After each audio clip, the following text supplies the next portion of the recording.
welcome to this sports and entertainment update sponsored by Seed Consulting in Malta.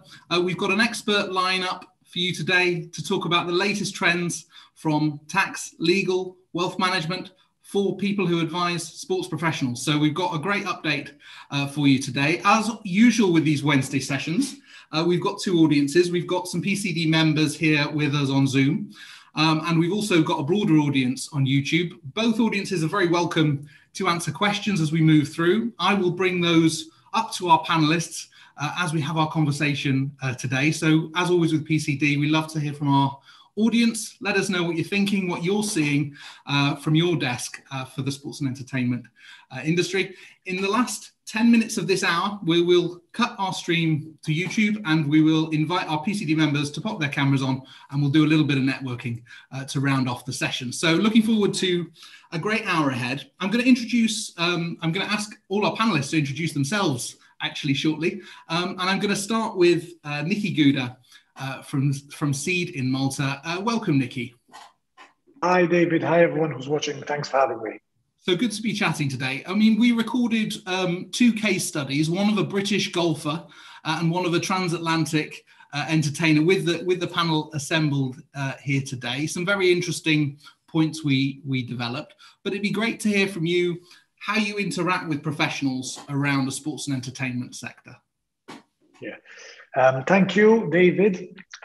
It's great both to be part of this webinar and even the videos we already recorded, because from our end, that helps us to build relationships also with professionals in the industry, with foreign professionals, which also helps us in terms of the services we provide to the clients in the sports and also entertainment space.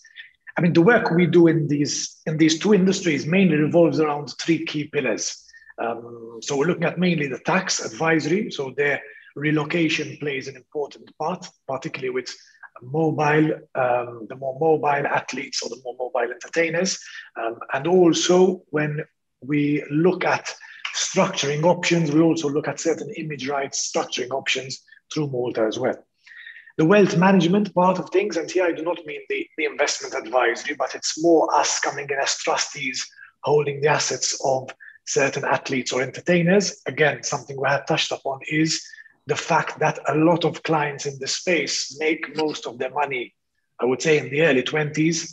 And therefore, there's an element of education as well in order to ensure that that money they make lasts well beyond their career and does not then deplete once they retire, typically in the mid-30s. And the third pillar is valuation. So there as well, from an economic point of view, we look into and come up with valuations of players and their rights, which is also a very important part when it comes to structuring image rights companies, also from a substance point of view.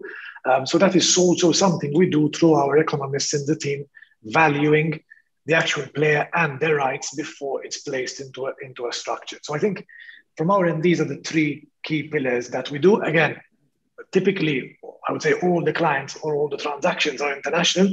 So as I mentioned earlier, being in touch with foreign advisors helps us a lot because obviously our expertise are very much focused on Malta. Okay, perfect. Well, thanks for that sponsor's welcome and introduction. Just to come to each of our panelists, we've got Jonathan Gold from London Capital. Welcome, Jonathan. Hi, David. How are you doing? Very well. It'd be great to hear how you interact with the sports and entertainment professionals from your perspective on the wealth management side.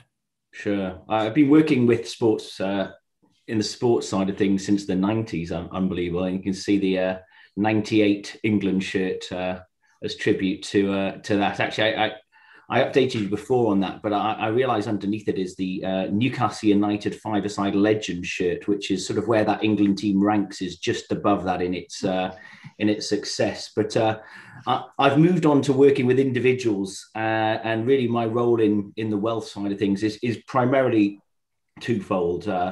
It's for people who've made their money. The wealth management industry is not really designed to make people rich. It's to keep people wealthy. And that's really, the key part of this. And we do that in two ways. The first is through wealth planning, understanding cash flows, expenses, sources of income, but also the tax structure around that and how that works both on an arising basis and also on a future basis as to how the proceeds, if they're spent, how they may be taxed on the way out. The second side, which is integrated to this, is the actual management of the money. So London and Capital look after private clients and individuals and provide them with integrated wealth solutions for their global assets. And that's really been my focus. I think the overlay to that, just as an adjunct, is dealing with US connected clients. So those who have sporting or entertainment-based careers that are transatlantic adds just an extra layer of complexity, and that's an area that I specialise in. Okay, terrific. We look forward to getting you involved in the conversation today. Alex Jones, welcome. Alex Jones from EY Frank Hirth. Good afternoon. Good afternoon, David. So it'd be great to hear how you interact with the sports and entertainment world from the tax profession. Yeah, so I'm the tax guy in the room. EY Frank Hirth is a subsidiary of Ernst & Young, but was previously an independent entity, and hence people might know the Frank Hirth name. We have always, that's about 45 years or so, practice both UK and US taxes. So people like me will look at both.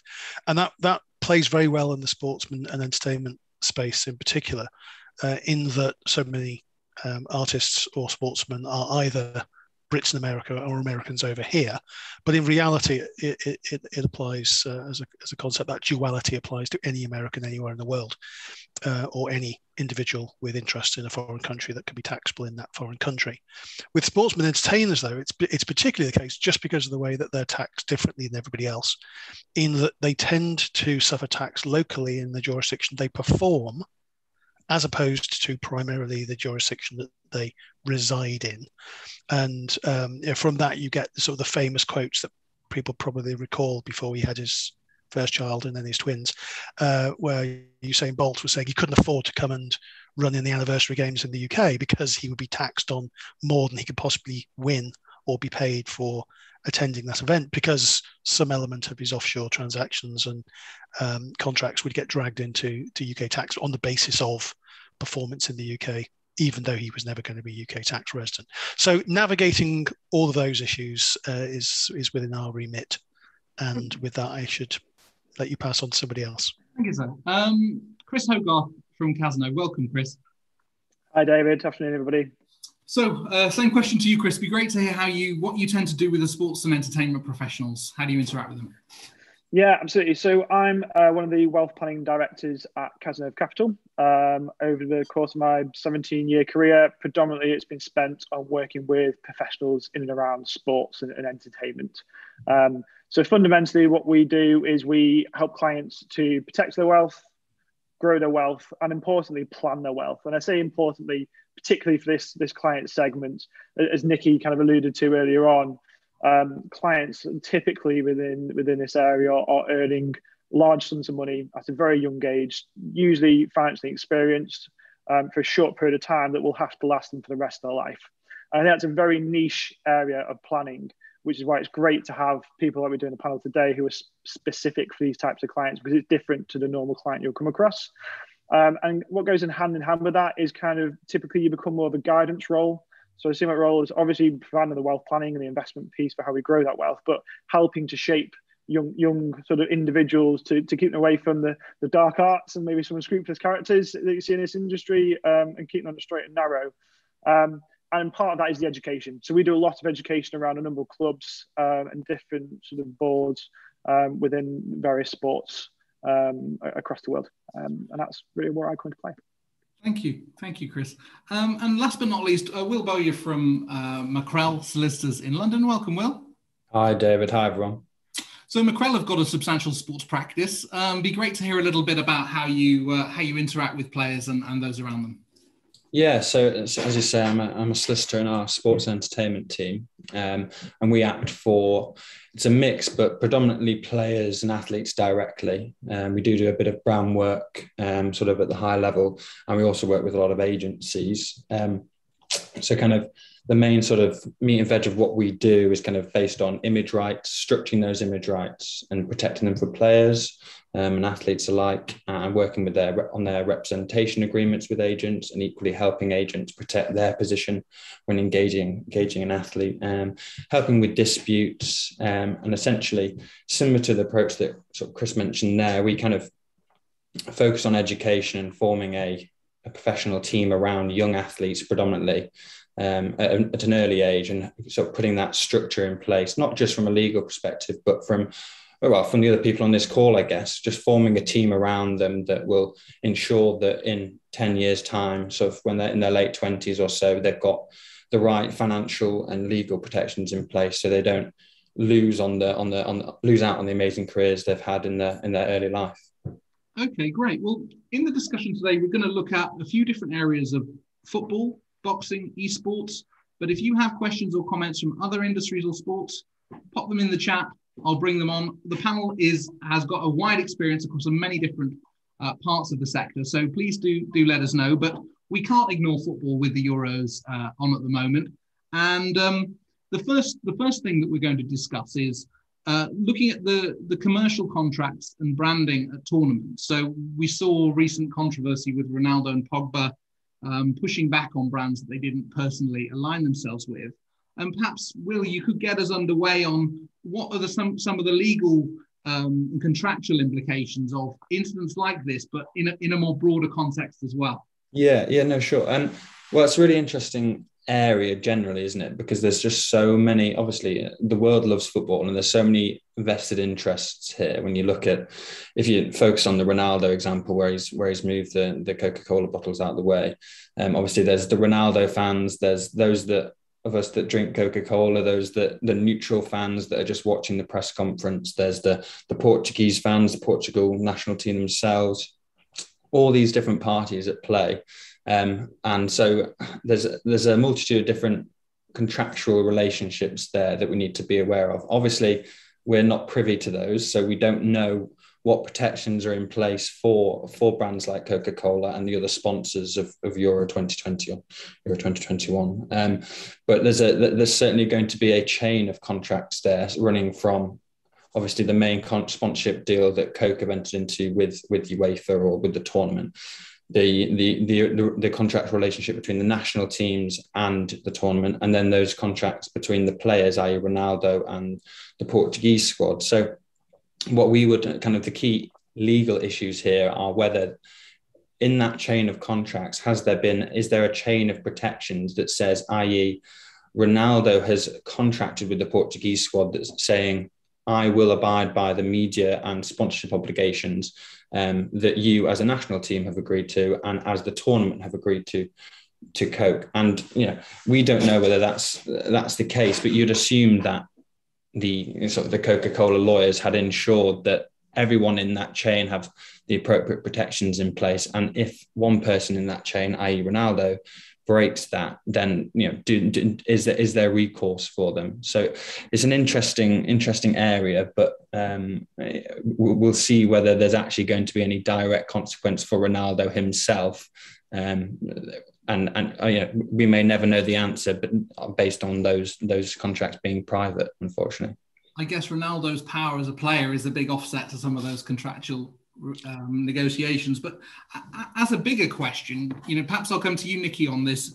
How should players decide which brands to align with if players have got a short window for earnings and there are a range of companies approaching them? How do they ensure they can do the due diligence or investigate and make decisions around who they should be associated with? What's your view on that?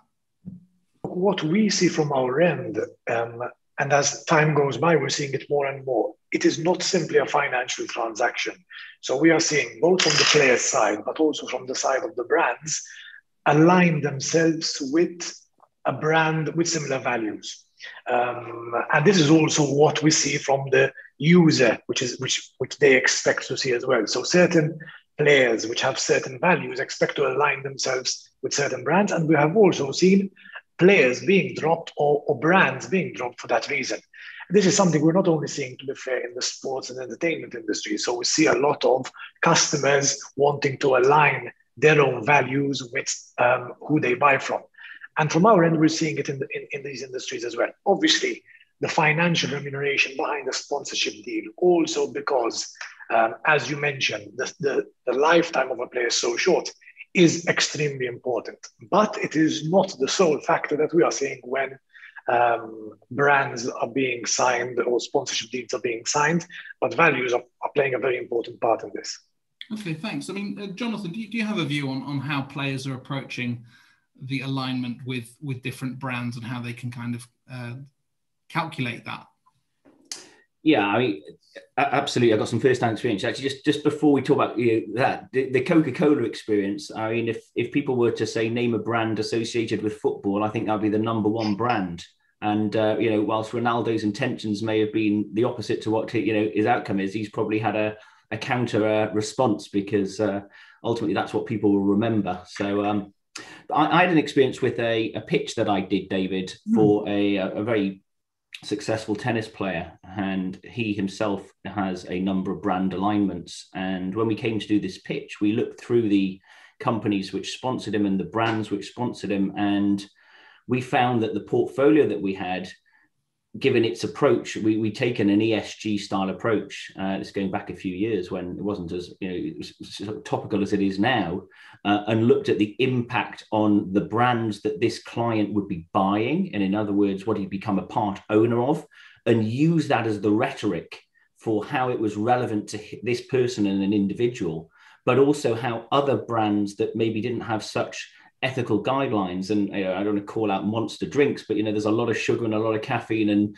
whilst they're trying to approach sports and kids, it maybe wasn't as ethical. And we talked about the companies that he was going to own, and I think it really resonated. Where we certainly won the mandate, and I do believe that was a significant part. And I think that transparency for client portfolios, understanding what you own, for clients that are brands in their own right and have significant brand power themselves, it's really important for them to understand not only what they own, but how that aligns to their brand as in themselves. So it goes beyond them signing a big deal with a single brand and analysing that. It's like when they've created wealth, there's a responsibility to how that money is invested, and it's looking down in a more granular way at that too.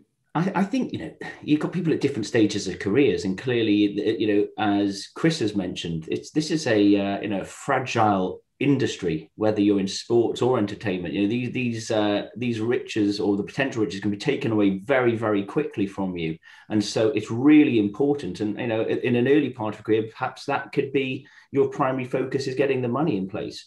I think once the money becomes, or for certain players, maybe, golfers, tennis players, etc., winning trophies can be more important, and the riches will follow off the back of it, racing drivers, etc. as well. And so I think, to your point, David, it can be more important for them to understand not just how much they're going to get paid, actually taking a better brand and aligning themselves with it. Thanks. And Chris, I mean, how do you see this playing out, the whole sustainability piece, right from clubs down to players? Is there anything you're observing as how people approach this area and understanding people they're partnering with? Yeah, absolutely. I mean, sustainability and the whole ESG topics obviously become more prominent, certainly over recent years. I think more so what I've noticed as a trend dealing with players is sustainability is becoming more and more important actually to the next generation. I mean, it's important to all of us, but I think the next generation are really flying the flag for this. And it's working its way into conversations from an investment point of view more and more. Most clients we deal with who are on the football player side will usually be younger individuals. It's actually more important to them. So a lot of our sort of strategies usually involve some kind of sustainability.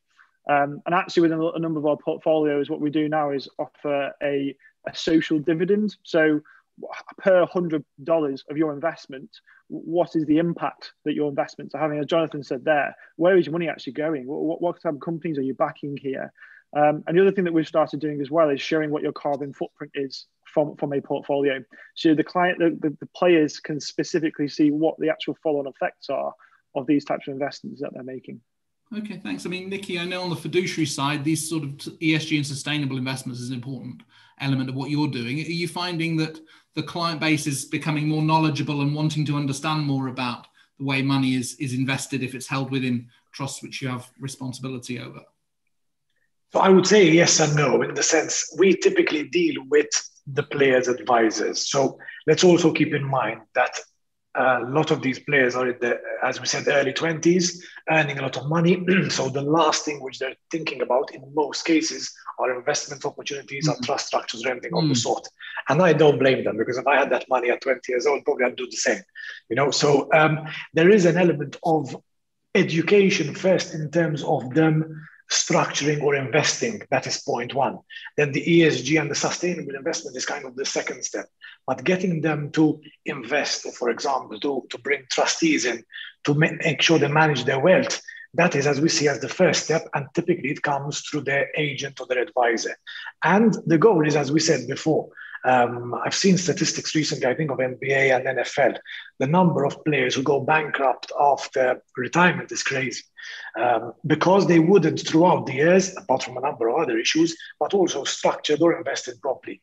So yes, that is something we are seeing slowly more and more of. But typically the initial starting point comes from their agent, who tells them, listen, you're earning so much money, at best you have another 10 to 15 years of your career. Let's start thinking about what's going to happen next. And some of them, and a number of them, have also thriving businesses as they're getting to the end of their retirement, which then keeps on increasing and accumulating their wealth well past the retirement as well. Okay, thanks. And Alex, just to bring you in, royalty and contractual agreements that sit together here, the structuring of those royalty arrangements is obviously critical from a tax perspective. And there's important points to consider when people are looking at moving into the UK. Perhaps you could explain some of the salient features that need to be considered there. So I guess where best to start with that? Well, again, don't forget, from a UK point of view, a lot of these individuals will have a non-UK domicile of origin, and therefore aren't automatically worldwide taxable in the UK. They may benefit from what's referred to as the remittance basis of taxation. So think of that as most foreign things don't automatically suffer UK tax. They suffer UK tax if you bring or use or enjoy the benefit of them in the United Kingdom. So clearly, in the context of investments, keeping an investment outside of the UK can keep that income outside, or gain potentially outside the scope of UK tax. And the same is true of almost anything else, potentially.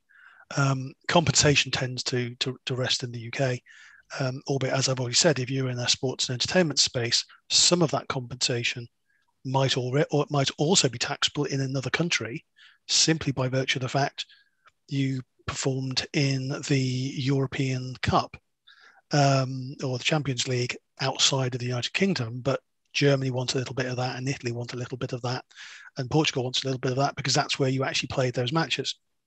But the key from a UK point of view is non-domicile in most cases, in terms of what you're thinking about structuring. And that's essentially trying to say, can I create something out of my dominion as a sportsman entertainer, which I can put in a bucket or put in a box that's not in the United Kingdom?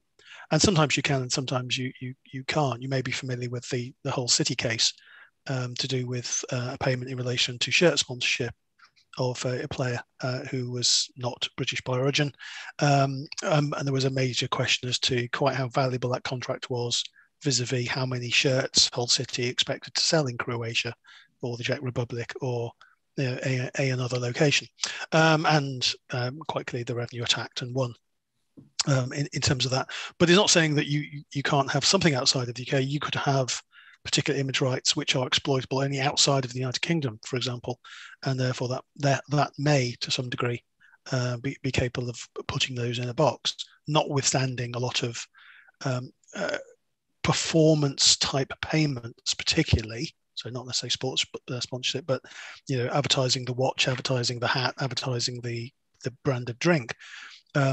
Your ability to do that is deemed in the UK and in the US predicated on the fact that you're famous as a result of the thing you do as a day job, i.e. playing football or singing a song.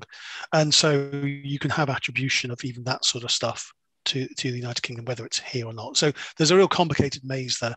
From a US perspective, US citizens or green card holders, or particularly citizens, have no choice, green card holders might, are worldwide taxable wherever on the planet they live. So adding the layer of complication that you may do something for UK purposes because that works. But if the net result is you're just going to pay US tax on that same stuff, what you're really saying is, what's the difference in tax rate? I'm going to pay tax in America because I'm a US citizen on that stuff I've managed to keep outside of UK tax. But how much do I save as a result of that? And how much does it cost me to administer that structure? What risks do I take on as a result of that structure? And while I wouldn't necessarily put this in the space of the Paradise Papers or any of those sorts of things, in the modern world, particularly if you've got somebody that has a very significant brand value in their own right, how many people wanted to be in the position of a bunch of Take That singers who were accused of film partnerships that didn't work? Whether they did or didn't is irrelevant. Or a comedian who invests in something that gives some sort of funny tax deduction. What impact does that have on their brand? And quite frankly, did that cause a drop in value greater than the theoretical tax benefit? So I think you have to look at these things in the round, and it's incredibly important, therefore, that pretty much all the professionals that you've got in front of you get involved in some way in those sorts of conversations, because it's important for wealth management, as Chris said, in terms of things like carbon footprint and sustainability agendas and those sorts of things. You can't have somebody shouting loud the brand of sustainability, and then what they've done is put most of the money in British American tobacco. It wouldn't ring true, and that sort of stuff comes out in the modern world. So yes, it's about determining the individual status, determining what it is that they've got, and whether or not it is appropriate to break things up or subdivide things. And is there anything that you could put in the offshore box for the non-domiciled individual to keep that outside of UK taxation, or in the context of a UK individual? Could you cause significant enough deferral for it to make a difference if you had a corporate rate of tax on some form of income rather than the personal rate of tax, albeit for somebody who's always going to remain in the UK, that's potentially a crazy idea, because you've got to get the money out of the box at some point, and generally that's a taxable event. So lots of complicated moving parts. Can you put something in a box outside of the UK? Can you structure something? Yes, often you can. Even in the entertainment space, that can include offshore royalty rights. There's a couple of cases to do with putting artistic property into companies and having holdover relief and so on and so forth, and essentially not having a recognition event when you do it. And that's why one of the kind of comments I made before this actually started was, when's the best time to do this sort of stuff? Well, it's before it's worth anything, and ideally before you get here, because then a lot of that stuff falls away. So a lot of tax is all about forethinking and planning, and taking tax as a strategic aim, not just a consequence of earning income. Terrific. Thank you very much for that, Alex. And Nicky, would you have something to build on that point? I know you're often involved in this kind of structuring. Yes, from our end, from a Malta's perspective, our tax legislation is very similar to UK's, in certain aspects identical as well. So the planning which Alex was mentioning from a UK perspective, we also do when the athlete is resident in Malta, because also typically they do not acquire their non-dom status, so they're not taxed on a worldwide basis. So for example, the professional golfer who wins a tournament in Germany, where there's a withholding tax in Germany on the basis of his winnings, those funds would not be taxable here in Malta unless they are received here, similar to what would happen in the UK. So that is why I also started that our work typically is done with mostly mobile athletes. So your golfers, your motorsport players, your tennis players, who move around and do not spend an excessive amount of time in any one country, and their base, whether from a family point of view or from an individual point of view, is very much Malta, which gives them the res non-dom status. Just one other thing, I'm not sure if we're going to touch upon it later. I mentioned earlier the image rights company. I think the key there is substance. I also read, I think it was a few months ago now, where HMRC issued their guidance on what the so-called image rights companies and certain specific cases. I think what we're seeing, again, to be fair, not just in sport, but in every aspect of tax structuring, the substance is key. It's not simply a structure or a transaction which is there to, for example, reclassify a salary as royalties for simply tax purposes, but it's an actual image rights company where the company actually manage the individual and those rights, and not they're simply an extension of a salary agreement which the employee, in the case the player, has with the club. Okay, thanks. And just to move the conversation on, I mean, football clubs have been hit with a double whammy over the last 2 years of COVID, Brexit, a lot of headwinds. Chris, when we were planning this call, you related some apocryphal tales of players getting called out on foreign exchange and moving money around the world and suffering suffering as a result of that. Perhaps you could explain what you've been seeing and how you're helping people with it. Yeah, well, it kind of alludes to some of the points that Alex made earlier. If you're seeing players come over to play in the Premier League, many of them look to send money back home to their families. I think the example I raised when we were talking about this previously was actually I saw a player about a month ago who's paying 10% on the FX exchange and just to send their money home, which is incredible. I mean, to compare that, we would just transfer FX rates at the spot rate, at the local rate. I mean, we see quite large spreads on the FX sort of rates that are offered. So for a player to lose 10% is significant. And that probably comes back to the planning piece, really, is actually how do we efficiently grow the wealth and coming to the client's objectives, what's the objectives with their wealth? If it's to send it back to their family, how do we go about doing that efficiently? We work with, obviously, some of the people on the panel here as the off-field team, and we look to reduce any fee or commission erosion where possible, because that will have a significant play. Any tax, any fees can actually in itself produce a great return aside from any investments. So having that kind of planning and efficiency in place is key. So yeah, a really interesting one to keep an eye on. Okay, thanks. Alex, on the foreign exchange side, for players dealing in assets in multiple currencies, are there tax traps there that they underestimate or overlook? Always, it's again country specific, but let's take the UK and US in turn. So from a UK point of view, let's not limit this to transferring wages overseas or something of that nature. But from a UK point of view, foreign exchange gains can be taxable. Generally, we don't tax foreign currency gains on foreign currency bank accounts. So think of that as an extension of the old relief that those are old. Tend to think about that if you took out some foreign currency, went to Spain in days of old pesetas, and then you come back to the UK and you didn't spend everything and you converted it back into sterling and it actually turned out you made some money, then none of us ever paid tax on that. So if you like, the new version of that or the updated version of that would be if you have a euro denominated bank account and you transfer the funds to the UK, the revenue isn't going to care that the pounds that you obtained as a result of that transfer were more than the pounds value that you originally put into the euro bank account. But if you use anything else, if it's not a foreign currency bank account, then that theoretical growth in the value of the pounds as a result of foreign exchange is, and depending on your domicile, non-domicile, remittance-based status, that's either on a rising basis or a remittance basis event. And if what you're doing is moving something that's denominated in a foreign currency into the United Kingdom, then obviously it's automatically remitted to the UK, even for a remittance basis taxpayer.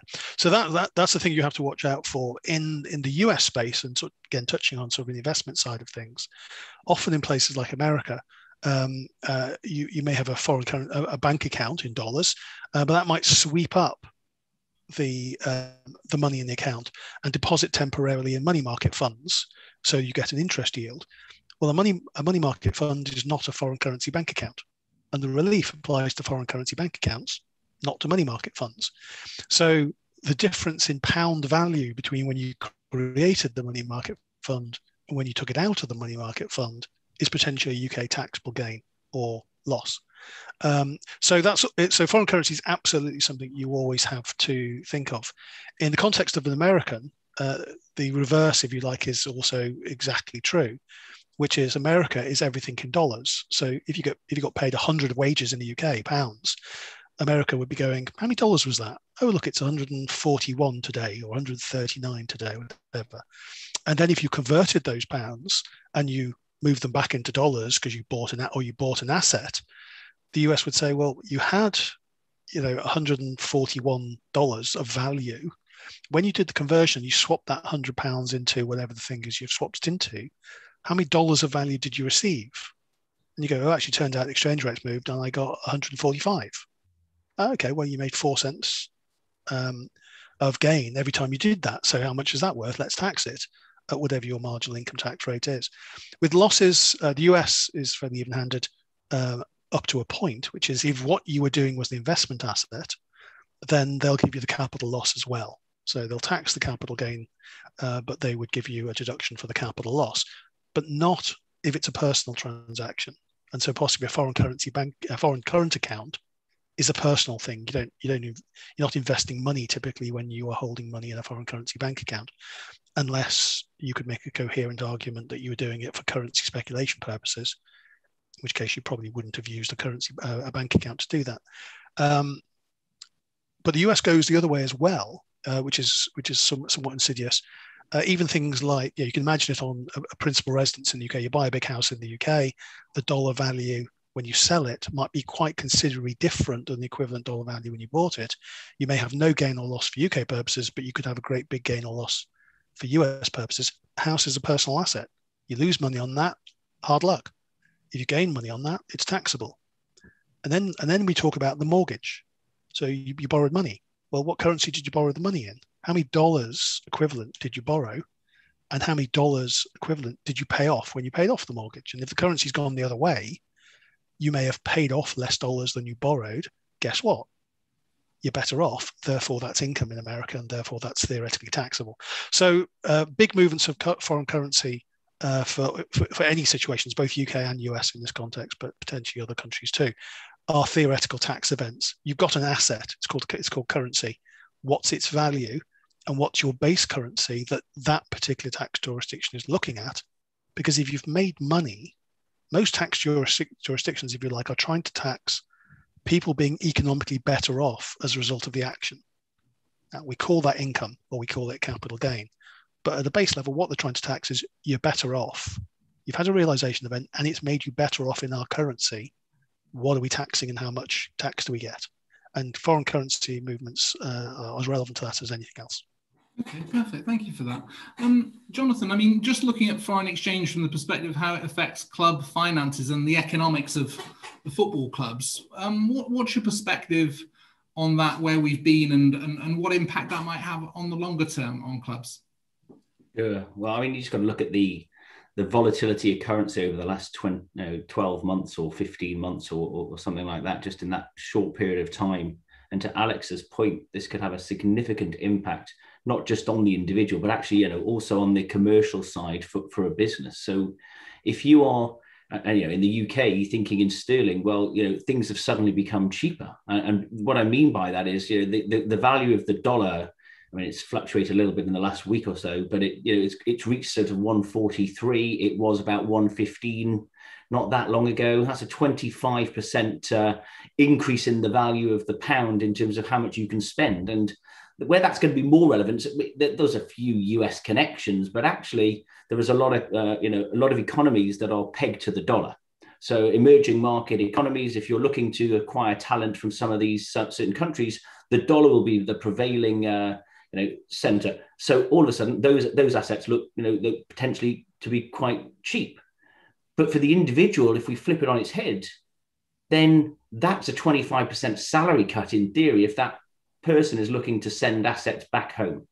And that could have a significant impact. This is right at the time where Premier League clubs or businesses in general, the entertainment industry, are really under the biggest stress that they've ever been under. The Premier League, just for the last season, had a 13% decline in revenue. And that wasn't even the full impact of COVID. If you look at the actual impact on profitability, all the operating profit was pretty much wiped out. And actually, they probably suffered a loss of about £1 billion worth of, on their trading businesses. So these businesses are looking to say, well, how can they acquire assets? How much money have they got to spend? What's the impact on salary? There's going to be downward pressure. So for the international client who we've been able to attract through the Premier League, the Sky Sports money, the media rights, maybe that's going to be shifting. The difficulty for the individual, though, David, is where do they go? Because I think it's, this is obviously a homogenous problem across the globe. So, I think that's one of the issues. But I think the key for us is the wealth management sector, for Chris, for myself, for people who are looking after client money, and the tax guys have referred to this, is do things in advance, get things set up in advance, and do things as soon as possible. If you're a client, a footballer who comes to play, or a sports person or entertainer who comes to live in the UK, you don't really know at 19, 20, 21 that you may end up staying here. But if you don't get organised from the start, you're just exacerbating an issue. And by that, all of the stuff that you may keep offshore, where you had an existing wealth manager or money manager who was just reinvesting things, that just could be creating a big tax problem down the line. And I think the key to this is get organised as early as you can. Okay, thank you for that. And Will, just to bring you back in, I mean, Brexit has obviously thrown up a lot of issues for talent moving around Europe. How are you seeing this playing out in the sort of sports context? Yeah, it's a really big question, but kind of just from my perspective, I've seen it play out in two ways. The role of the agent hasn't actually changed that much, I'd say. Obviously, the FA is still governed by FIFA. They're still a member of FIFA. You still have to, if you want to act as an agent or an intermediary in a different country, then you still have to go and get a license in that area. So their kind of day-to-day hasn't probably changed that much. But where I do see a big change is just the general transfer and bringing across academy players. So they've introduced this new, it's called the GBE system, where it's essentially just a quite complicated points-based system where a player has to achieve 15 points to get automatic entrance into to an English club, essentially. And that's based on kind of which academy you played at, which league your previous club was in, whether you won anything, whether that's a league or a domestic tournament, and you get considerable points for if it's from a quite high level club that was in a European level tournament, whether that be Europa League, Champions League, or the under 23s equivalent of that. And so kind of the follow on from that, or kind of the consequences of that new system, is that agents don't necessarily know whether they can bring a player across as easy as they previously thought they might have been able to. Players are uncertain about whether they can quickly switch across. This is obviously just for European players, where previously obviously it was quite simple just to hop around clubs in Europe. But from our perspective, that means obviously we have to engage our immigration team more often, engage our kind of Mackrell international firms a bit more often, have conversations with them, just so both sides of the transfer are completely up to date with what's happening. But I guess more kind of bigger picture stuff, there's a question as to whether the introduction of that system is going to kind of make the Premier League slightly less attractive. Just because it's another barrier to entry where certain players, especially younger players who don't, based on this system, they can't gather the points to come across. Would that deter them from coming? Could they go to a different European country that's in the EU, or just go outside of Europe to a country that has a less stringent kind of regime? So it's kind of forced us as a firm to be a little bit more hot on those rules, and as I say, talking a lot with our immigration lawyers. But I guess the FA and the government would probably counter that and say, actually, there's an argument to say that because of this new system, the Premier League's quality might improve, because that's essentially what the GB system does. It's a point system based on the quality of players and the quality of clubs that we can bring in. So two arguments there. I'm not sure which one's right, but we'll soon find out in sort of 5 years' time. And I mean, Nicky, outside of team sports, I mean, Malta's well placed to help people who, like the golfers, the tennis players, who might want residency options or more free movement throughout Europe. Are you seeing the other side of that Brexit piece creating opportunity for you? Yes, we are, particularly because things have crystallized more or less at the beginning of this year or end of last. We've seen it with clients who need access to Schengen. So maybe more in the entertainment space, actors, for example, who know they're shooting a film which is going to last more than a couple of months, and they need to be resident in Schengen for that period. So yes, we're seeing that a lot also because from an EU or a Schengen perspective, obviously, the UK passport has now a limited number of days. So from a Malta point of view, we're looking at more immigration solutions, either for them to obtain their residence or for them to obtain even citizenship eventually, to have access, yes, to Malta, but more importantly, to Europe and Schengen. This is then beyond the tax residence and complete relocation planning here. Okay, thanks. And we're just coming towards the end of our conversation here, but I do want to just come to each of the panel around esports. We talked a lot around more of the traditional sports, but there's booming sector here, which is creating a lot of opportunity for those in the industry. And perhaps, Will, I just bring you back in on the kind of legal advice that esports stars might come to you for. What sort of things do you help them with? Yeah, well, so I'll give you a specific example. We act for quite a few sort of esports players, athletes, whatever you want to call them. That specifically some Fortnite players actually, and the kind of legal issues that they face are quite similar to the average footballer. Obviously, everything's accelerated at a quicker rate due to the fact that most gamers are sort of in the teenagers as opposed to early 20s. But it's what we deal with is representation agreements between athlete and representatives, whether that be an actual agency like an esports agency or with the team directly. I've spoken previously about the fact, like a comparison between the esports sector and road cycling, in that an esports team that looks after certain players on a certain game are often the entity that's going out and getting sponsorship deals and looking after those players almost in a management type role. So there's a weird kind of conflict of interest there. Sometimes there's not a middleman sometimes between the athlete and their team, which can often cause issues. But aside from that, obviously there's just general sponsorship work and then potentially disputes work with those teams or with brands associated with them. And it's just about it comes back all the way back around to this education point and putting the team around these young people, as soon as possible. Okay, thanks. I mean, Alex, what sort of tax issues do the esports stars and sector run into? Ignoring sort of structured arrangements where people might be employees of units, there's this perception that esports takes place in your bedroom, in your high-backed swivel chair, on your super fast machine with your industrial scale internet operating it. Otherwise, you won't be successful. And in reality, and Fortnite's a good example of that. Many people remember the Fortnite tournament about a year and a half ago, nearly now, I think sort of was February 2020. And some lucky chap who I think was American in the end won $1 million by winning that particular tournament. But there were a series of sort of pre-tournaments beforehand. Well, these were people who weren't doing this from their bedroom in their high-back swivel chair. They were actually on a floor, gaming floor, in a building together with an audience watching them, both live streaming, but also I think there was a small physical audience too. That's for performance. Is that different than playing football? Well, you don't move as much, but it's still a performance-based activity. Is it a sport? Is it entertainment?